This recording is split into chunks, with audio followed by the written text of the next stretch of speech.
Hi there guys, and welcome to another FPV guide video. As you know, today I'm in Las Vegas for the InterDrone 2016 show.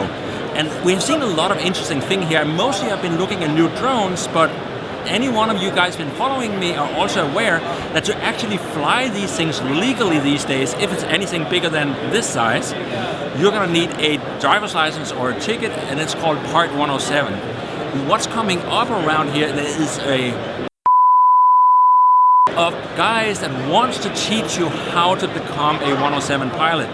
My problem with most of these, having gone through pilot training myself, is most of them frankly don't know not about the licensing system of the FAA. So one of the guys here, and this is the program I have been using myself, that is RemotePilot101.com.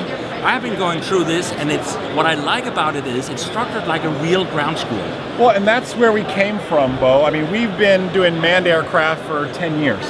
So FAA testing is nothing new to us. Right. So to take that and transition it to 107 test prep is easy for us. You're basically training real pilots, absolutely, or full-size pilots for their ground school. Absolutely, from nothing to airline pilots. So and everything in between is what we do for a living. Right. And 107 is a wonderful logical progression for us to make that happen.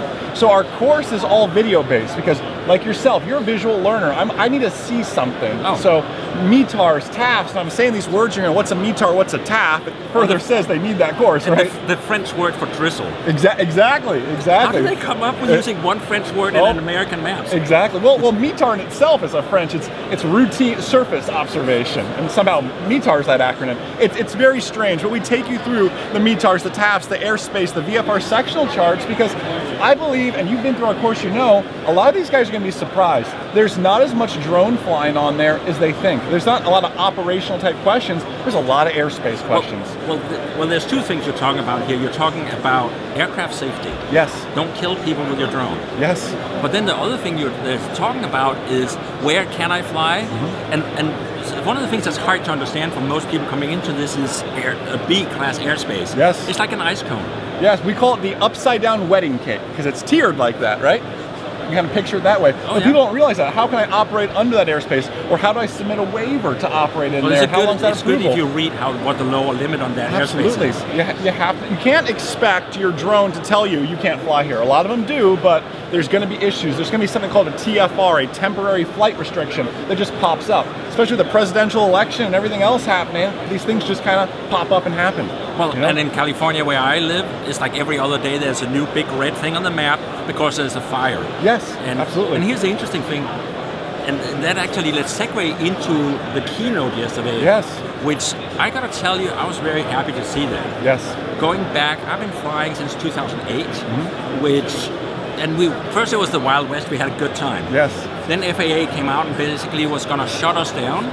And we were like, oh man, here goes an otherwise good hobby. Yeah. And then he comes out yesterday with a keynote and he really laid it out. Yes. And for the first time ever, I felt good about this. Oh man, the FAA has fully embraced this. A lot of people are looking at it as big brothers creeping in on us, that sort of stuff. But the FAA is actually, it's going to sound crazy, they're here to help. As silly, it sounds like an oxymoron. The keynote really made that clear. Absolutely it did. Absolutely. I think a lot of people didn't realize that. That's why I was so thrilled to hear that. So this is such a booming industry.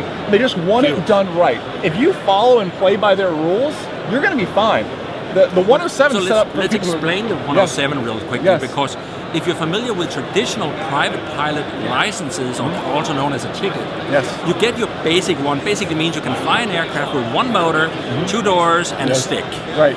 And then I want to get two motors and retract. So that means I need to get a complex airframe. Yeah. And I need retractable gear. Yep. And I need the twin ticket. Yeah, that's a different rating. There's so many aspects to it. But the way it works, it's like a punching card. Yes. You add tickets to your license. That foundation ticket. Yes. Exactly. And Part 107 is exactly that. It's your base ticket, and then you can turn around and get a long distance ticket. Yes. You can get a night rating. And that's all coming. It's going to be huge stuff. 107 is the foundation, and we're going to expand from there. So let's put the cornerstone down and get our 107, and then we're going to expand from there. Is what's really going to happen.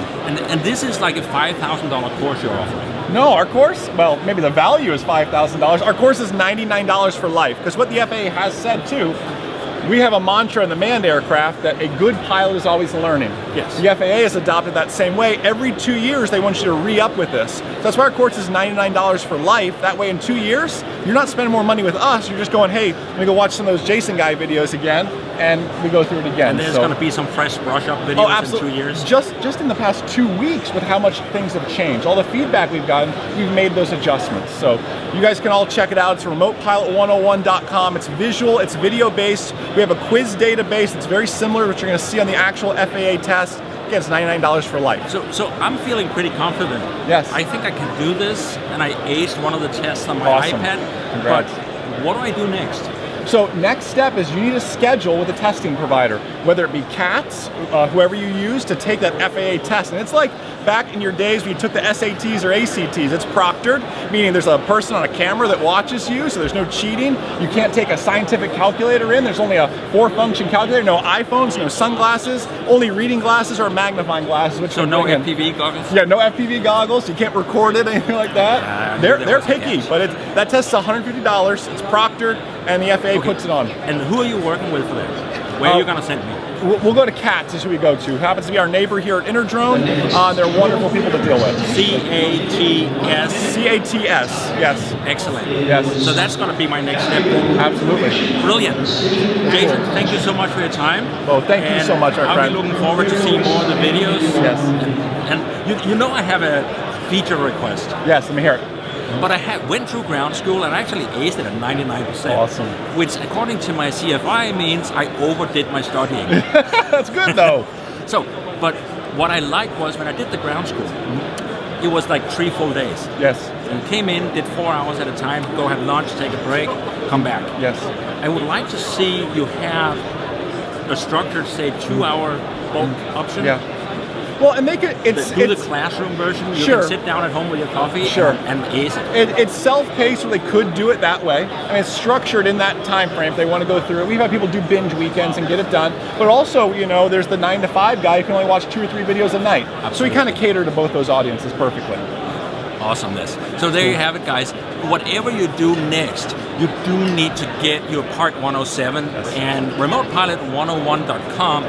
That's what I have been using, and it's really easy to follow. You can't really go totally wrong with it. Awesome. Click in the corner, make sure you subscribe because we're going to have more videos talking about this and other things from InterDrone 2016.